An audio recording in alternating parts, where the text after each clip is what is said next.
भारत माता की। भारत माता की। राम राम बनाई साराय ने।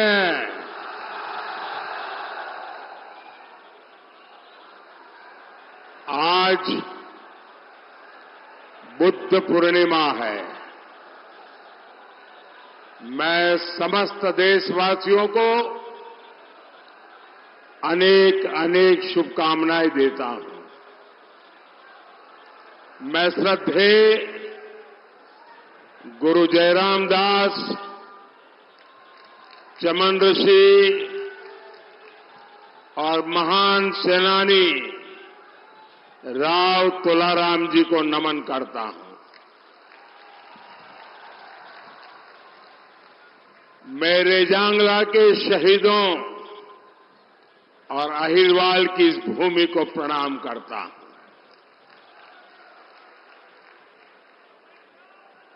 मैं अगर हरियाणा में आऊं तो पुरानी यादें ताजा न हो जाए, ऐसा हो नहीं सकता।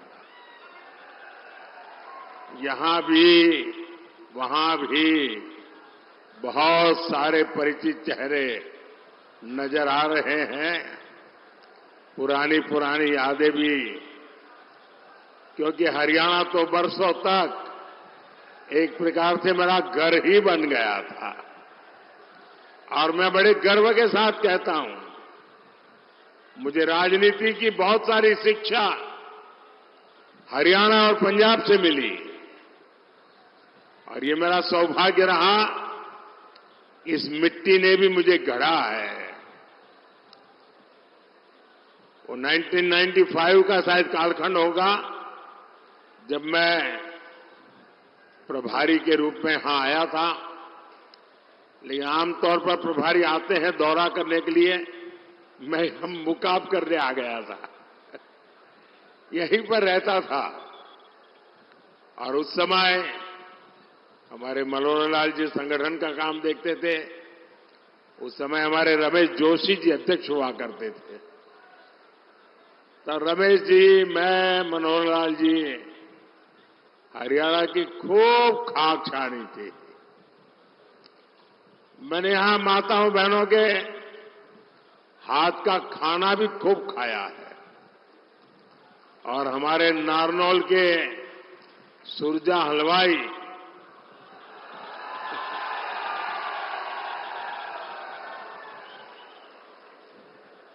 और महेंद्रगढ़ की मिठाई, इसी के कारण ये हमारा राबिला डायबिटिक हो गया। लेकिन अब भी वो इतनी अच्छी बनती है ना सब कुछ। हाँ। और गर्मी की सीजन में एक गिलास राबड़ी, मोटी मोटी रोटी और एक प्याज सारी भूख मिटा देता था। जिद सीधा साधा खाना, वो मेरा हरियाणा।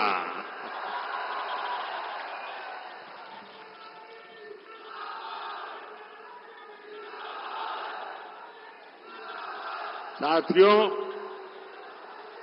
हरियाणा के घी मक्खन का जोर आज पूरी दुनिया देख रही है। सारी भारत विरोधी ताकतें लगी रहती हैं, लेकिन मोदी इनके झुकाए नहीं झुकता है। अभी मोदी को आपका कर्ज चुकाने के लिए बहुत काम करना है। हमारे हरियाणा को नई ऊंचाई पर लेकर जाना है। और इसके लिए जरूरी है, फिर एक बार फिर एक बार फिर एक बार साथियों, ये चुनाव देश का प्रधानमंत्री चुनने का चुनाव है। आप प्रधानमंत्री नहीं चुनेंगे, देश का भविष्य भी चुनेंगे। एक और आपका जांचा परखा सेवक मोदी है और दूसरी ओर कौन है? कोई अता पता ही नहीं है।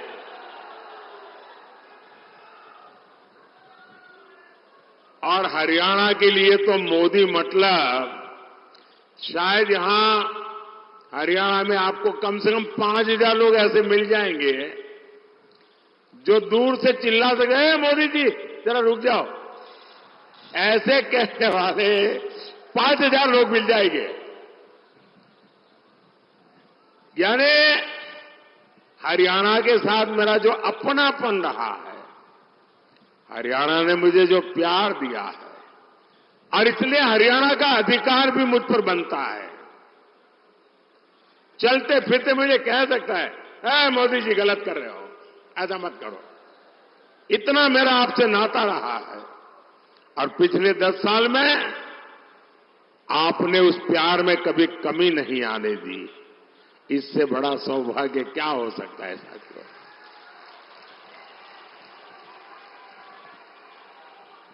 और ये इंडिया अलायंस वालों का हाल तो ऐसा है कि गाय ने दूध दिया नहीं, लेकिन घी खाने के लिए इंडी वालों में झगड़ा शुरू हो गया। अब ये लोग कह रहे हैं हर साल एक आदमी भारत का प्रधानमंत्री होगा, 5 साल 5 पीएम। आप मुझे बताइए, ऐसे देश चलेगा क्या? चलेगा क्या? और हमारे हरियाणा के लोगों में तो ग्रामीण भाषा में चौपाल में बैठ करके जो ठहाके लेने की ताकत है ना, मुझे पक्का विश्वास है कि 5 साल में 5 प्रधानमंत्री 5,000 चुटकुले हरियाणा वाले बना देंगे। साथियों, ये लोग देश को फिर से गड्ढे में धकेलेंगे, नहीं तो क्या करेंगे? साथियों, इंडी गठबंधन के लोग ये घोर सांप्रदायिक है, घोर जातिवादी है, घोर परिवारवादी लोग हैं।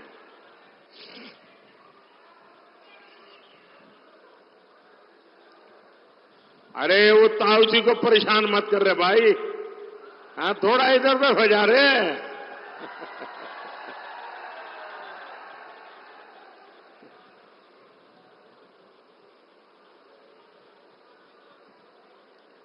देश की जनता इंडी जमात के इरादे पहले ही भांप चुकी है, इसलिए इनका ये हाल हुआ है। 5 चरणों में ही इंडी जमात का ढोल फट गया है। और आपने देखा होगा, तीसरे चरण के बाद इन्होंने रोना धोना शुरू कर दिया। इलेक्शन कमीशन आंकड़े क्यों नहीं देता है, आंकड़े देर से क्यों देता है, इलेक्शन कमीशन ऐसा क्यों करता है, इलेक्शन कमीशन वैसा क्यों करता है। उधर ईवीएम बंद हो गया, उधर ईवीएम चलता नहीं है, उधर ईवीएम का यानी उन्होंने ग्राउंड बनाना शुरू कर दिया है कि पराजय का ठीकरा किसके सर पर फोड़ा जाए। और इसलिए बराबर जम करके इस बार ईवीएम को गालियां दे रहे हैं। हम सब जानते हैं भाई, जिस भूमि में कोई पैदावार न हो, कोई किसान उसमें एक भी बीज डालेगा क्या? जिसमें फसल न हो, ऐसी जमीन पर या ऐसी सीजन में कोई किसान एक भी बीज डालेगा क्या? जब पता है कि इनकी सरकार नहीं बनने वाली, तो कोई उधर वोट डालेगा क्या? कोई डालेगा क्या? कि हरियाणा वालों को तो कहने की जरूरत ही नहीं है जी, क्योंकि उनको मालूम है भाई इनकी सरकार 7 जन्म में भी बनने वाली नहीं है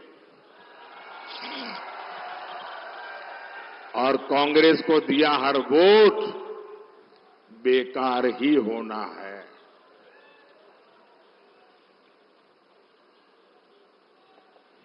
इसलिए आपको सरकार बनाने के लिए वोट करना है। और सरकार किसकी बनने जा रही है?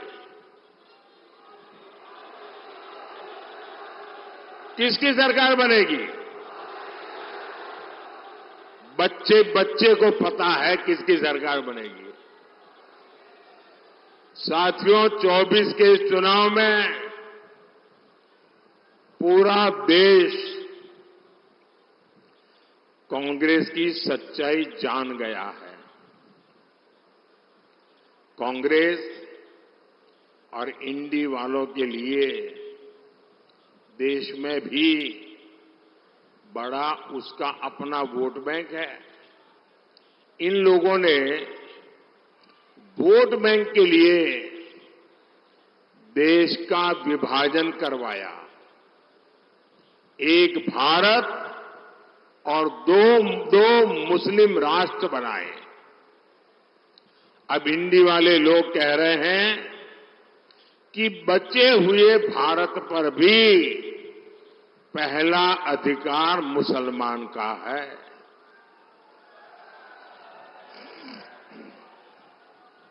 इन्होंने एससी, एसटी, ओबीसी इनको जो बाबा साहब आंबेडकर ने आरक्षण दिया है, भारत के संविधान ने जो आरक्षण दिया है, इसको छीन करके वे वोट जिहाद करने वाले लोगों को देना चाहते हैं।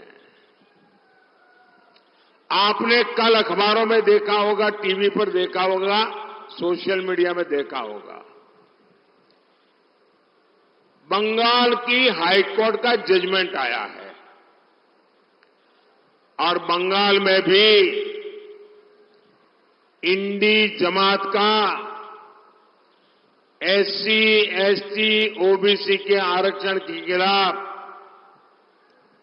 उनका जो षड्यंत्र है, आरक्षण विरोधी उनकी जो मानसिकता है, उसका भंडा फूट गया है।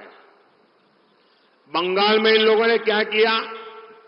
बंगाल में इन लोगों ने मुसलमानों को रातों रात ओबीसी के सर्टिफिकेट दे दिया था। जो आरक्षण ओबीसी को मिलना चाहिए, वो सारा का सारा मुसलमानों को, और वो भी घुसपैठियों में बांटा जा रहा था। हाईकोर्ट ने बंगाल में पिछले 10-12 साल में मुसलमानों को दिए सारे ओबीसी सर्टिफिकेट रद्द कर दिए। अब आप देखिए, कोर्ट न होती तो क्या होता? ये पिछड़े समाज के लोग करते क्या? ये मेरे दलित भाई बहन क्या करते हैं? ये मेरे आदिवासी भाई बहन क्या करते हैं? लेकिन साथियों, आप ये इंडी जमात वालों की मानसिकता देखिए। बंगाल की सीएम ने घोषणा कर दी है कि वो हाईकोर्ट का फैसला नहीं मानेगी। वो मुसलमानों को ओबीसी का आरक्षण देकर रहेगी। आप मुझे बताइए, कांग्रेस हो, टीएमसी हो, इंडी गठबंधन के सारे दल तो अपने वोट बैंक के साथ डटकर खड़े हो गए हैं। फिर आपके साथ, हरियाणा के साथ कौन खड़ा होगा? कौन खड़ा होगा? इसलिए मैं हरियाणा के हर एससी, हर एसटी, हर ओबीसी को भरोसा देने आया हूं, जब तक मोदी जिंदा है, कोई माई का लाल, दलित का, आदिवासी का, पिछड़ों का आरक्षण छीन नहीं सकता है। वंचितों का जो अधिकार है, मोदी उसका चौकीदार है। और भाइयों बहनों, ये चुनावी भाषण नहीं है, ये मोदी की गारंटी है। साथियों, अपने वोट बैंक को खुश करने के लिए इंडी गठबंधन वाले कुछ भी कर सकते हैं। हमारे यहां हरियाणा में हर कोई दिन में 200-400 बार राम राम बोलता है। हर 10 कदम पर वो राम राम बोलेगा ही बोलेगा। राम राम के बिना हरियाणा में कोई काम होता है क्या? लेकिन कांग्रेस का बस चले तो हरियाणा में राम का नाम लेने वालों पर ये लोगों को गिरफ्तार कर ले। कांग्रेस पूरे देश से ही राम को हटाना चाहती है। कांग्रेस जब तक सत्ता में रही, उसने राम मंदिर नहीं बनने दिया। कांग्रेस ने राम मंदिर प्राण प्रतिष्ठा तक का बहिष्कार कर दिया। और अब तो शहजादे के सलाहकार ने तो एक और बड़ा खुलासा किया है। कांग्रेस अब अगर सत्ता में आई तो राम मंदिर पर ताला लगाने की फिराक में है। कांग्रेस चाहती है कि हरियाणा के लोग रामलला के दर्शन तक नहीं कर पाए। वो रामलला को फिर से टेंट में भेजना चाहते हैं। क्या हरियाणा के लोग ऐसा होने देंगे क्या? रामलला को फिर से अपमानित करेंगे क्या? क्या ऐसे लोगों को मेरा हरियाणा जवाब देगा कि नहीं देगा? हर बूथ में चुन चुन करके उनको साफ करेगा कि नहीं करेगा? साथियों, कांग्रेस हमारी आस्था का ही नहीं, हमारे तिरंगे का भी अपमान करती है। 370 के नाम पर कश्मीर को देश से अलग किसने रखा? किसने रखा? 70 साल तक कश्मीर में तिरंगा किसने नहीं फहरने दिया? आज ये लोग कह रहे हैं ये सत्ता में आए तो फिर से 370 वापस लाएंगे। क्या हम कश्मीर के हुए बलिदानों को बेकार जाने देंगे क्या? बेकार जाने देंगे क्या? कांग्रेस के मंसूबों को क्या हरियाणा कामयाब होने देगा क्या? साथियों, कांग्रेस ने देश के पूर्व फौजियों के साथ भी धोखा किया, एक्स सर्विसमैन के साथ धोखा किया।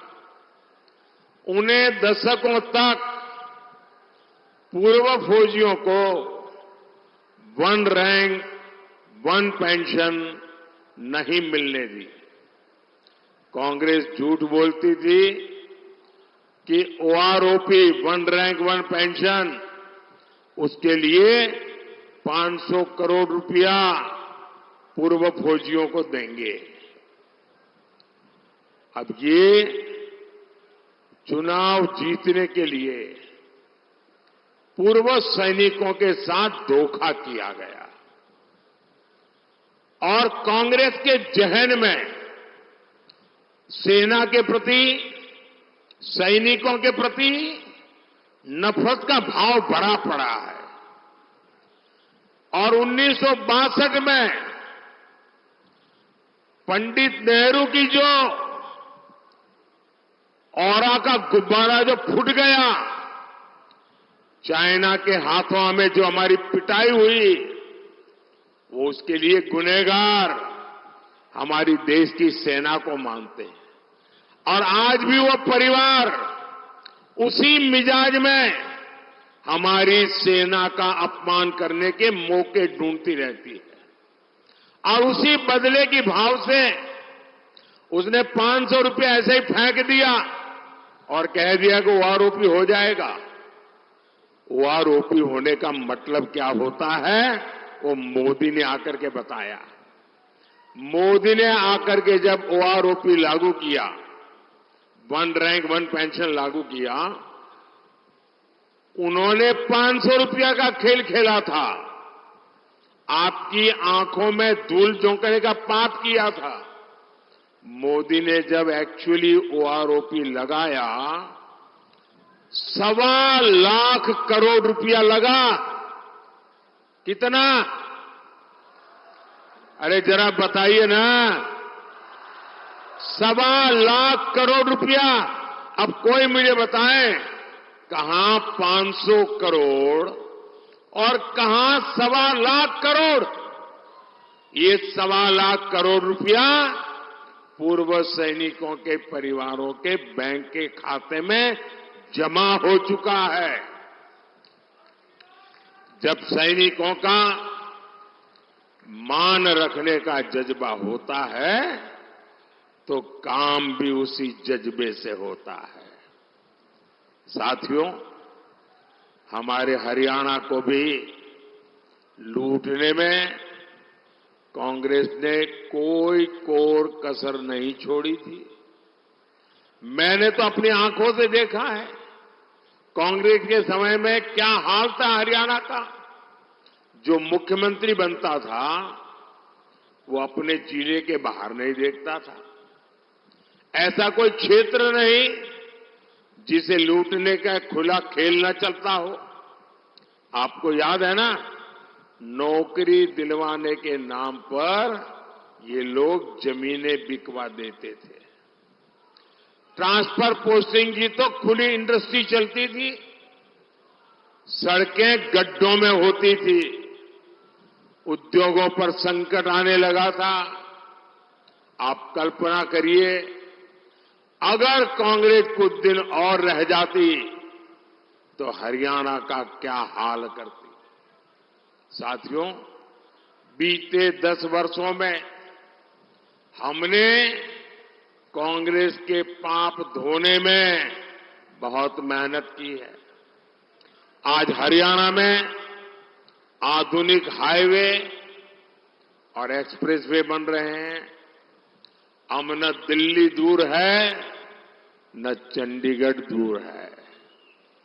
हम नारनौल वाले सुबह चंडीगढ़ से निकलते हैं और जात करके काम पूरा करके शाम को रात घर पहुंच जाते हैं।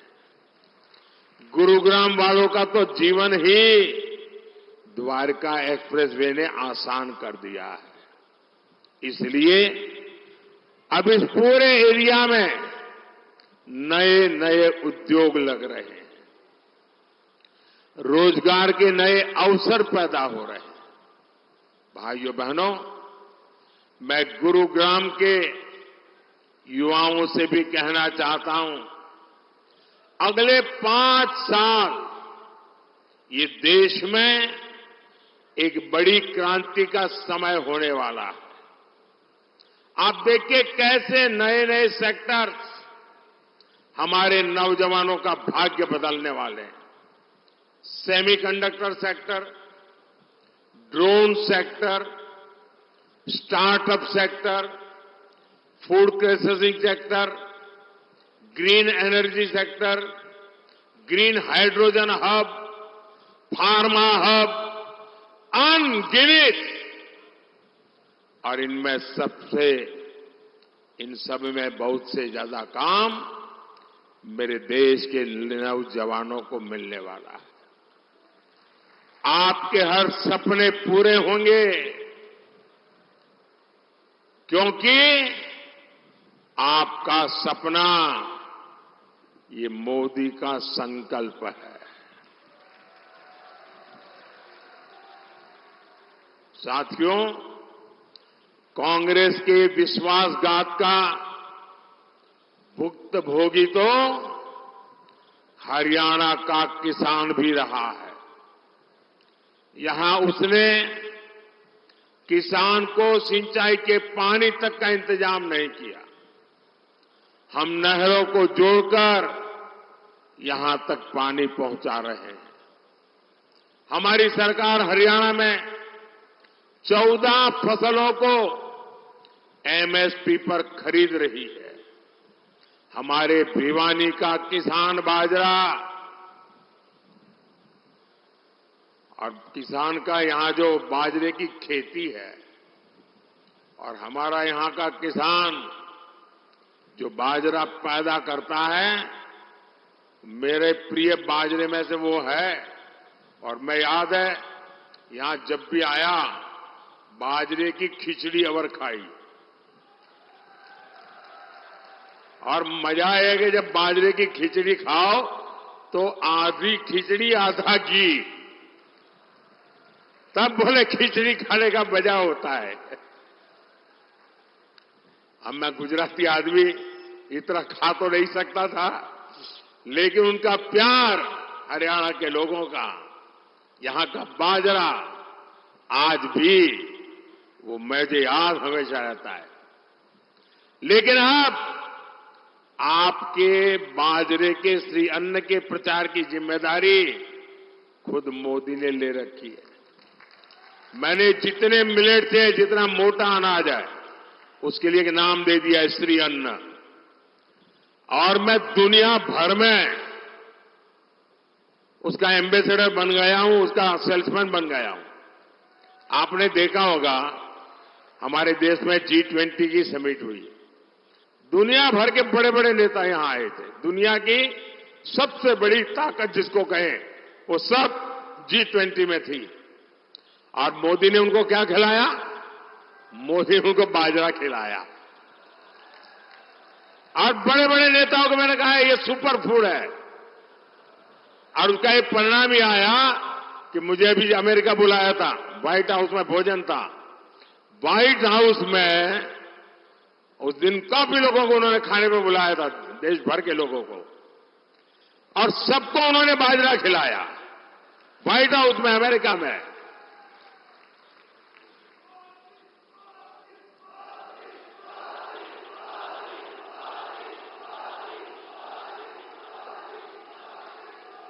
साथियों, इससे क्या मोदी का प्रचार हुआ क्या? इससे प्रचार हुआ हरियाणा का, हरियाणा के किसानों का, हरियाणा के बाजरे का। साथियों, इस क्षेत्र के विकास के लिए हमने चौधरी बंसीलाल जी के साथ मिलकर सरकार चलाई थी।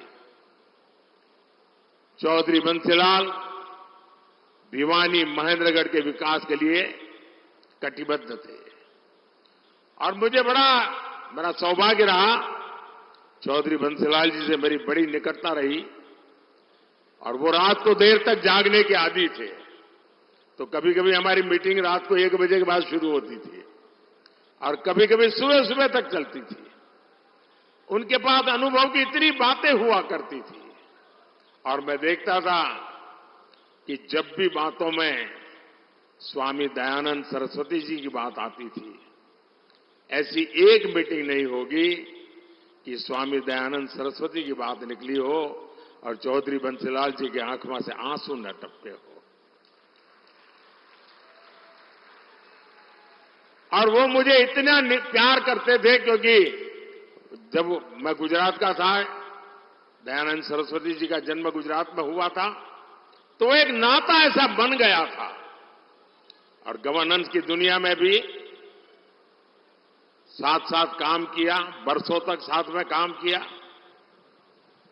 साथियों, लेकिन ये जो महापुरुष है, उन सब से प्रेरणा लेते हुए आज मेरी भी गारंटी है कि हरियाणा का विकास हम रुकने नहीं देंगे। लेकिन इसके लिए 25 मई को भिवानी और महेंद्रगढ़ से चौधरी धर्मवीर सिंह जी और गुरुग्राम से राव इंद्रजीत सिंह जी, मेरे इन दोनों साथियों को भारी बहुमत से विजयी बनाइए और आप जब उनको कमल के निशान पर वोट देंगे ना, वो वोट सीधा सीधा मोदी के खाते में जाएगा। तो आप पुराने सारे रिकॉर्ड तोड़ेंगे, मतदान ज्यादा से ज्यादा कराएंगे, हर पोलिंग बूथ में विजय प्राप्त करेंगे। अच्छा, मेरा एक काम है, करेंगे आप लोग? अरे क्या कमाल है भाई, ठंडे हो गए एकदम। मेरा पर्सनल काम है, करेंगे? अरे मैं भी तो हरियाणा वाला हूं यार, बोलो ना।